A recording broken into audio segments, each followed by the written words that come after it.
एक कक्ष में 600 बच्चियों को बैठा के अगर डिसिप्लिन की बात करेगा तो ये बिल्कुल भी उचित नहीं है, संभव ही नहीं। हार्डली इस कमरे के अकॉर्डिंग 190 से 120 बच्चे बैठ सकते हैं। 90 से 660 नामांकन है, 240 प्रेजेंट है। ये तो संभव ही नहीं कि कोई क्लास ले पाएंगे। ठीक है, आप निश्चित रहिए, हम लोग इस विषय में बहुत जल्द आगे बढ़ते हैं और आपकी जो असुविधा है उसके लिए खेद है, लेकिन हम लोग उस दिशा में आगे बढ़ेंगे, काम कर रहे हैं। ये कौन सा क्लास है? 11 है। फैकल्टी क्या है? अच्छा, पढ़ाई लिखाई ठीक से कर रहे हैं ना? देखिए, मन लगा के पढ़िएगा ना, क्योंकि हम लोग जो है मिडिल क्लास फैमिली से आते हैं। भले आपके प्रिंसिपल आपके साथ खड़े हैं, आपके एमएलए भी आपके साथ खड़े हैं, लेकिन हम लोग मिडिल क्लास फैमिली से आते हैं और हमारी पूंजी शिक्षा ही है। हमारे मम्मी पापा के पास उतने पैसे नहीं है कि अगर हम शिक्षा में अच्छा नहीं करेंगे तो हम कोई बढ़िया व्यापार को आगे बढ़ा सकते हैं, हम बड़े शहरों में जाके अपने आप को स्थापित कर सकते हैं। हमारी पूंजी ही हमारा एजुकेशन है। हम जितना बेहतर से यहाँ से निखर के जाएंगे उतना हम अपने आप को स्टेब्लिश करेंगे। इसलिए आप लोग किसी भी प्रकार का कोई कंप्रोमाइज नहीं कीजिएगा। हम जानते हैं कि हो सके आपको समस्या आएंगी, क्योंकि बहन लोग को थोड़ी आ सकती है, क्योंकि आज भी लोगों की मानसिकताएं वैसी हैं, लेकिन आप निश्चिंत रहिए, अब जमाना बदला है, जमाने के लोगों की सोच बदली है और हमें लगता है कि बेटा और बेटी को समान दृष्टिकोण से लोग देख रहे हैं। तो आपको भी कुछ अगर सुविधाएं आएंगे तो उससे आपको पार जाना है। और कभी शिकायत और समस्या को लेकर अपनी पढ़ाई से कंप्रोमाइज मत कीजिएगा, इस चीज से कंप्रोमाइज मत कीजिएगा। देखिए, हम दूसरा का उदाहरण नहीं देंगे, आपके बीच आपके एमएलए खड़े हैं और हम आपको बताना चाहेंगे, हम अभी भी स्टूडेंट हैं। अभी हम धनबाद विनोद बिहारी महतो विश्वविद्यालय से डॉक्टर ऑफ फिलोसफी के स्कॉलर हैं। और ऐसा नहीं कि कंटिन्यू 2018 में हमारा एडमिशन है, बीच में 2 साल बाधित हुआ है, क्योंकि इसमें होता है कि साल में 1.5 साल में आपको प्रेजेंट करना पड़ता है अपना थीसिस। तो हम अभी भी कंटिन्यू हैं, क्योंकि हमने कभी एजुकेशन से कंप्रोमाइज नहीं किया है। कभी आज हम आपके एज एमएलए के रूप में आपके बीच खड़े हैं और हमें तो लगता है कि आप कम से कम हमसे बेहतर परिवार से ताल्लुक रखते होंगे, क्योंकि हम उतना समय नहीं कि हम आपको अपनी घटना सुनाए, लेकिन संक्षिप्त में इतना बताना चाहेंगे कि हमने उस माँ ने हमें पढ़ाया है जिसने 28 साल की उम्र में अपने पति को खोया था। मात्र 28 ईयर हमारी माँ की आयु थी। हमारा जो छोटा भाई था वो मैंने गर्भ नहीं था, उसका जन्म भी नहीं हुआ, तो दुनिया उसने देखा नहीं, तो उस समय हमारे पिता को हमारी माँ ने खोया था।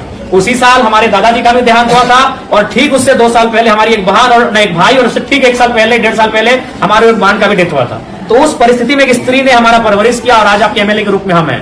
हमने कभी एजुकेशन से कंप्रोमाइज नहीं किया है। आज भी हम स्टूडेंट हैं, आज भी हम स्कॉलर हैं। इसलिए आपको आपके एमएलए ये संदेश देना चाहेंगे कि किसी भी परिस्थिति में आप अपनी पढ़ाई से समझौता नहीं कीजिएगा।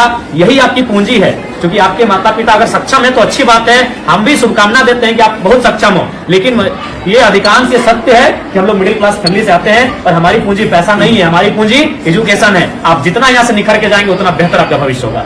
इसलिए कंप्रोमाइज बिल्कुल मत कीजिएगा। अगर आप पढ़ के जाएंगे तो कोई ना कोई रास्ता मिल जाएगा। अगर आप जमाने के अनुसार अपने आप को बनाएंगे तो कोई ना कोई रास्ता मिल जाएगा।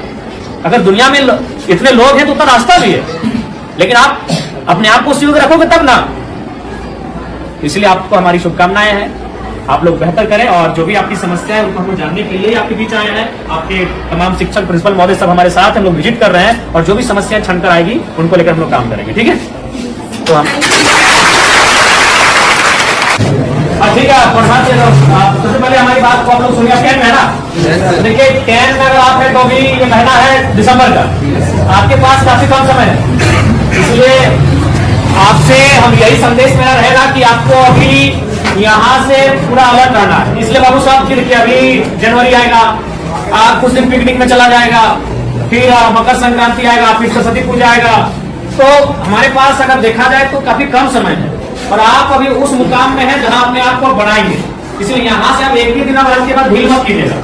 और एक बात, आप जो अभी तक पढ़ाई हुआ है, जैसी बात है, सर लोग मेहनत की है, आप लोग पढ़े हैं, बहुत सारी चीजों को आप जाने हैं, उसको आप प्रैक्टिस कीजिएगा, रिवाइज कीजिएगा। जो चीजें अगर, चूंकि अभी 10 में क्या है कि 10 के जो, चूंकि इसके बाद जब आप कॉलेज जाएंगे तो वहाँ एक्सपीरियंस दिखेगा, लेकिन अभी आप ज्यादातर रट के याद करते हैं, कोई भी चीजें आपको रटते हैं, 4 बार 5 बार रटते हैं। तो उसके बाद भी अगर मान के चले आपसे भूल होता है तो उसको आप हाथ से प्रैक्टिस कीजिएगा, क्योंकि आप जितना पढ़ के रट के याद करोगे उससे ज्यादा हाथ से अगर लिखोगे ना 3 बार 4 बार तो उसको आप याद हो जाएगा। जो चीजें आपको लगता है कि नहीं इसको हम मेमोरी नहीं कर पा रहे हैं, याद नहीं कर पा रहे हैं, उसको आप कम से कम हाथ से प्रैक्टिस कीजिएगा, कई बार रफ लीजिएगा, उस रफ में 4 बार 5 बार लिखिएगा उस प्रश्न का उत्तर, तो आपको याद होने लगेगा। और एक बात सबसे महत्वपूर्ण याद रखिएगा, क्योंकि आप अभी अपने जीवन का सबसे महत्वपूर्ण उम्र में है, यही है ये जो एज होता है ना, ये इसको हम लोग टीन एज कहते हैं। हमको अपने आप को बनाना भी यही है और बिगाड़ना भी यही है। अब ये डिपेंड आप पे करता है। देखिए आपके माता पिता तो इस उम्मीद से आपको भेजे कि मेरा बेटा वहां जाएगा, गुरु जी के सानिध्य में बैठेंगे, पढ़ेंगे तो पढ़ के आएंगे, लेकिन अब आप यहाँ क्या व्यवहार करते हैं ये आप पे डिपेंड करता है। तो इसीलिए आप यहाँ 4 घंटा 5 घंटा 6 घंटा समय देते हैं, तो उस 6 घंटा का रिजल्ट आना चाहिए ना। मान के सपोज दैट अगर किसी भाई को अगर पढ़ने में मन नहीं लग रहा है, तो मान के चलो वो 6 घंटा अगर सिर्फ वो ग्राउंड में दौड़ेगा, इस राज्य के नंबर 1 धावक बनेगा कि नहीं? अगर वो पहाड़ नहीं चढ़ेगा, अगर वो गीत ही 6 घंटा प्रैक्टिस करेगा तो बेहतरीन गीतकार बनेगा कि नहीं? तो हमारी कहने का मतलब है आप यहाँ 6 घंटा समय दे रहे हैं, और जहां आप समय दे रहे हैं वहां से कुछ रिजल्ट नहीं हासिल करेंगे तो फिर गलत बात है कि नहीं? तो इसलिए आप यहाँ 6 घंटा आप समय दे रहे हैं, अपना 5 घंटा आप समय दे रहे हैं, तो इसलिए यहाँ से आपको परिणाम हासिल करके जाना है, यहाँ से आपको रिजल्ट लेके जाना है। इस बात को आपको ध्यान में रखना है, ठीक है? बाकी आपको जहां असुविधा होगी, आपके शिक्षक आपके प्रिंसिपल तो साथ में ही, आपके विधानसभा के आपके एमएलए हम भी आपके साथ हैं, जहां हमारी आपको जरूरत पड़ेगी आप हमें बेहतर याद कीजिएगा, ठीक है? आज चूंकि समय का अभाव है, 1 घंटे हमको ले लेते हैं, लेकिन समय का अभाव है।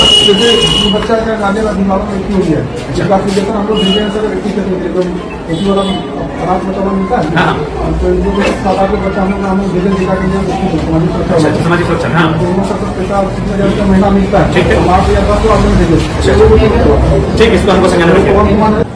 क्योंकि उनको मालूम है अगर हम खेती में मन नहीं लगाएंगे तो फसल नहीं होगा, फसल नहीं होगा तो परिवार का अनाज नहीं होगा। किसी को मन नहीं लगता, जब धान काटने के लिए जाते हैं पूछेगा मन लगता है? मन लगता है सिनेमा देखने में, मन लगता है मेला घूमने में, मन लगता है शॉपिंग करने में। काम में मन नहीं लगता, वहां लगाना पड़ता है, क्योंकि वही काम आपका पहचान है, वही काम आपका कर्म है, तो मन वहां लगाना पड़ता है। अभी आपका कर्म है आपका शिक्षा अर्जन करना, ये आपका कर्म है, इसलिए आपको मन लगाना है।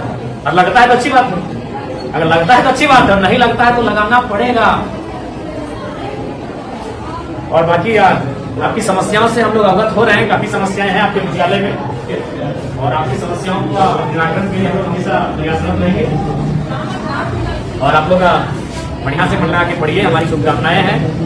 अगर कुछ समस्याएं होंगी आप सीधा हमसे संपर्क कीजिएगा, और बेहतर अपनी बात को रखिएगा, डर भय मत कीजिएगा कि हम आपके एमएलए हैं, हम आपके एक सहयोगी के रूप में आपको दिशा पथ प्रदर्शक के रूप में आए हैं, आप बेहतर हमें याद कीजिएगा, ठीक है? और एकदम मन ध्यान लगा